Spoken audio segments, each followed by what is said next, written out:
बिस्मिल्लाहिर्रहमानिर्रहीम। अस्सलाम वालेकुम everyone, welcome to world wide zoology. This is Iram Zafar. आज जो हम टॉपिक पढ़ने जा रहे हैं वो है terms of direction. So directional terms describes the position of structures related to other structures और location in the body. So जो डायरेक्शनल टर्म्स हैं वो किसी भी स्ट्रक्चर की पोजीशन को डिस्क्राइब करने के लिए यूज़ की जाती हैं। अब जो हमारे पास टर्म हैं, बेसिकली ये सारी टर्म्स हैं हमारे पास, जिसके अंदर से हमारे पास फर्स्ट वन है वो है medial.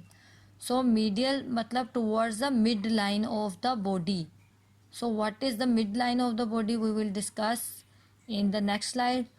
And the lateral position और ओके मिड लाइन, बल्कि अभी बता देती हूँ, mid line is the line that divides your body into two halves, that is right and left, means right and left mirror images. So lateral, what is lateral? Lateral, away from the midline. If a structure of a body is away from the midline, यानी आपका अगर कोई एक structure है वो body के midline से दूर जा रहा है तो उसे हम कहेंगे लेटरल। लेकिन अगर आपका कोई बॉडी का स्ट्रक्चर है वो उस बॉडी के रेफरेंस पॉइंट यानी मिड लाइन की तरफ आ रहा है तो उसे हम कहेंगे प्रॉक्सिमल। इसी तरीके से डिस्टल, डिस्टल का भी मतलब होता है अवे यानी दूर। सो अगर कोई और स्ट्रक्चर है जो कि आपके रेफरेंस पॉइंट से, रेफरेंस पॉइंट आपका कोई भी रेफरेंस पॉइंट हो सकता है जो आप सिलेक्ट करें, जैसे कि अगर आपकी बॉडी आर्म है, आर्म का आप रेफरेंस पॉइंट उसका क्या ले सकते हैं, शोल्डर ले सकते हैं। अगर शोल्डर के वो करीब है तो वो उसका प्रॉक्सिमल पॉइंट होगा, अगर वो शोल्डर से दूर है तो वो उसका डिस्टल पॉइंट होगा। अब आगे है इन्फीरियर। इन्फीरियर का मतलब होता है कम, नीचे, तो लोअर और बिलो। अगर कोई स्ट्रक्चर मिड लाइन के नीचे है तो उसे कहेंगे इन्फीरियर। अगर कोई स्ट्रक्चर जो कि मिड लाइन से अपर पोजीशन के अंदर प्रेजेंट है तो उसे हम कहेंगे सुपीरियर। सिफेलिक, सिफेलिक, सिफेलेट और क्रेनियल और सिफेलिक, ये जो टर्म्स हैं ये शो करते हैं हेड को। अगर आपके पास कभी भी ऐसे वर्ड हैं सिफेलिक, सिफेलेट और क्रेनियल, तो ये सारे जो हैं वो शो करते हैं हेड पोजीशन को। कोडल और कोडेड, ये सारे जो हैं ये शो करते हैं टेल को, टेल एंड को। यानी जो आप एक जो इंटीरियर, यानी आप एक हो गया हेड जिसे हम कहते हैं सिफेलिक, और कोडल हम यूज़ करते हैं टेल के लिए। अब दूसरा है इंटीरियर।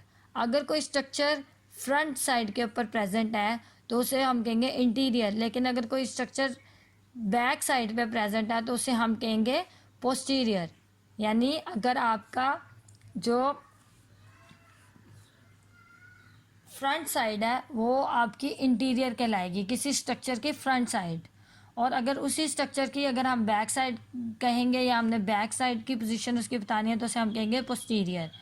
इसी तरीके से है डोर्सल। डोर्सल को हम यूज़ करते हैं एनालोगस टू पोस्टीरियर। यानी अगर कोई पोस्टीरियर स्ट्रक्चर है, जैसे हमारी बैक है, तो हम उसको अपना डोर्सल कहते हैं और पोस्टीरियर कहते हैं। इसी तरीके से वेंट्रल को कौन सा है, इंटीरियर के लिए एनालोगस है, यानी हम इंटीरियर के साथ साथ उसको वेंट्रल भी कह सकते हैं। जैसे हमारी बेली साइड है, ये सारी हमारी इंटीरियर और वेंट्रल है। इसके अलावा दो और टर्म यूज़ होती हैं, ए बोरल। ए बोरल का मतलब होता है जो कि माउथ से दूसरी तरफ यानी उसके ऑपोजिट प्रेजेंट हो। जैसे कोडल एरिया है उसको हम कह सकते हैं ए बोरल। इसी तरीके से ओरल, ओरल मीन माउथ, तो जो पोजीशन जहाँ पर माउथ होता है उस पोजीशन को या उस डायरेक्शन को हम कहते हैं ओरल। अब ये एक डायग्राम देख लेते हैं। ये लाइन जो कि एक बॉडी को डिवाइड कर रही है राइट और लेफ्ट साइड पे, यानी मिरर इमेजेस में डिवाइड कर रही है, उसे हम कहते हैं मिड लाइन। अब यहाँ पर अगर ये रेफरेंस पॉइंट आपने लिया है तो ये जो आपकी ये वाली फोर आर्म, ये वाली जो आर्म है और ये फोर आर्म है, तो ये जो अपर पोर्शन है जो कि आपके शोल्डर की तरफ है तो उसे हम कहेंगे प्रॉक्सिमल। जबकि ये नीचे वाला जो पोर्शन है जो कि आपके शोल्डर से बहुत दूर की तरफ है तो इसे हम कहेंगे डिस्टल। अब इसी तरीके से ये अगर हम इसको इस तरीके से कट करें तो ये जो आपका अपर पोर्शन आ गया सारा, वो आ गया सुपीरियर, और इसके नीचे वाला जितना भी पोर्शन आ गया वो आ गया इन्फीरियर। अब इसके बाद है अब ये लेटरल पोजीशन। आप अगर अपनी इस टांग को इस तरफ मूव करें जो कि मीडियल लाइन से अवे जाएगी, तो इसे हम कहेंगे लेटरल। और इसी तरीके से ये टांग अब अगर स्टैंडिंग पोजीशन में है तो ये टांग आपके यहाँ पर मिड लाइन के बहुत ज़्यादा करीब है, तो इसे हम कहेंगे प्रॉक्सिमल। इसी तरीके से आपका ये फ्रंट एरिया, इसे हम कहेंगे इंटीरियर, और इसी तरीके से इसका जो बैक एरिया है उसे हम कहेंगे पोस्टीरियर, और यही medial that is towards the mid line. So that's all about today. अल्लाह हाफिज़। Please subscribe.